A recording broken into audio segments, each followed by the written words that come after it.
आइए भजन के माध्यम से आपको बता रहे हैं।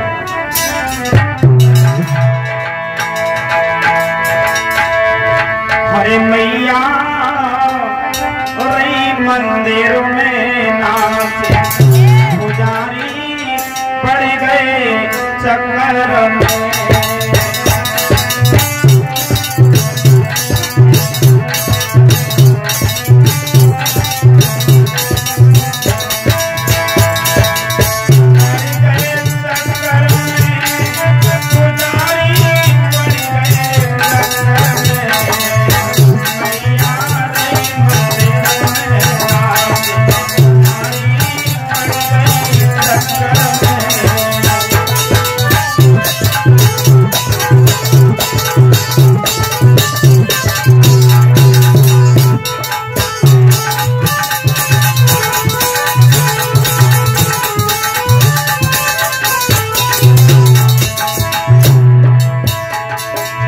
सतयुग में काली बन आई,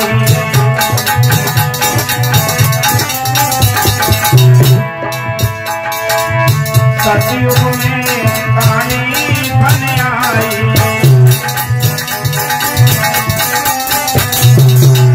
दानव दल को नाम कराइयो रह गई खबर में।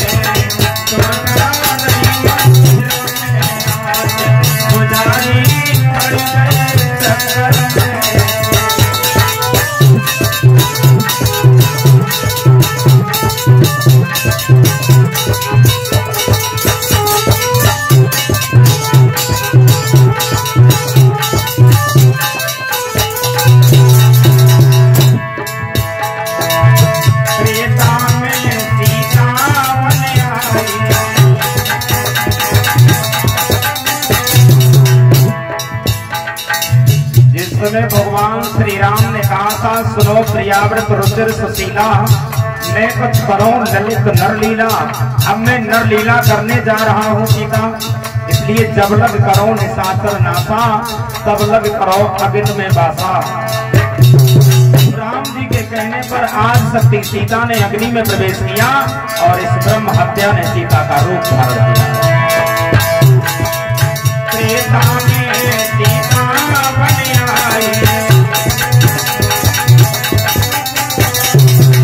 रावण कुल को नाम कराइयो रह गई खबर में।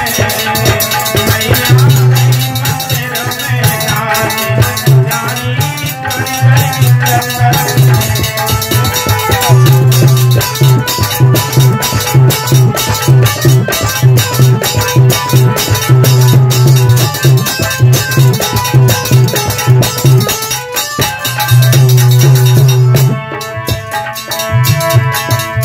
द्वापर में द्रौपदी बन आई,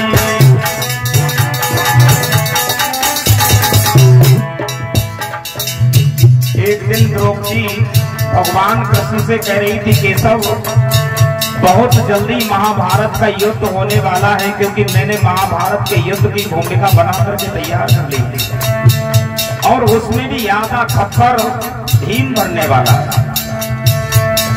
इतनी बात कहकर के द्रौपदी जब आगे चली गई, उसी समय इन बातों को भीम सुन रहे थे।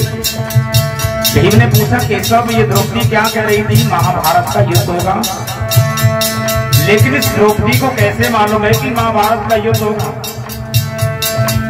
तो कृष्ण ने कहा, भीम तुम जानते हो कि द्रौपदी कौन है? बोले हमारी पत्नी है। कृष्ण ने कहा, ये तो बात सच है कि तुम्हारी पत्नी है, लेकिन एक इसका एक रूप और भी है। क्या है? बोले आज दिखाएंगे। रात्रि के समय भगवान श्री कृष्ण भीम को लेकर के एक जंगल में पहुंचे हैं, जहाँ अलौकिक प्रकाश हो रहा है। वहां कुर्सियां पड़ी हुई हैं, एक सिंहासन बना हुआ है जो खाली है, किसी के आने का इंतजार कर रहा है।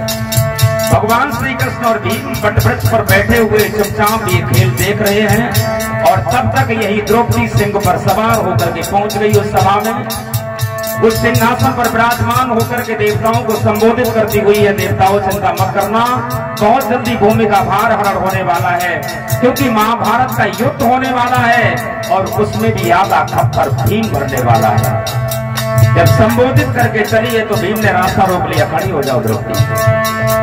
महाभारत का युद्ध होगा और तुम कह रही हो कि आधा खप्पर भीम भरेगा, तो हम महाभारत के युद्ध में हथियार ही नहीं उठाएंगे।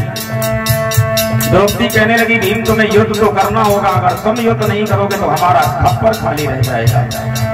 भीम ने कहा द्रौपदी हम युद्ध करेंगे लेकिन एक वचन दे दो कि हम पांचों पांडवों में एक भी पांडव न मारा जाए। आज उसी समय वचन दे दिया द्रौपदी ने कि हम वचन देते हैं महाभारत के युद्ध में एक भी पांडव नहीं मारा जाएगा। उसी समय वटवृक्ष से कन्हैया कूद पड़े और कहने लगे नारायणी छठे नारायण का भी ख्याल रखना।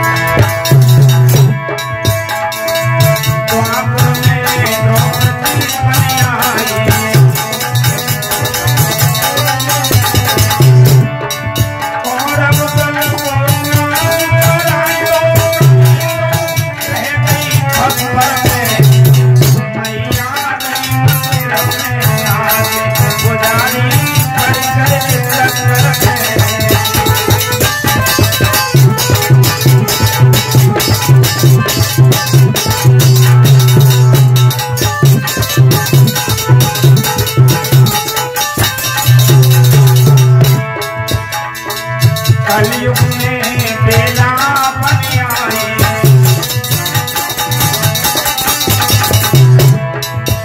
यही ब्रह्म हत्या कलयुग में पृथ्वीराज चौहान की बेटी बेला बनी। कलयुग में बेला बन आई।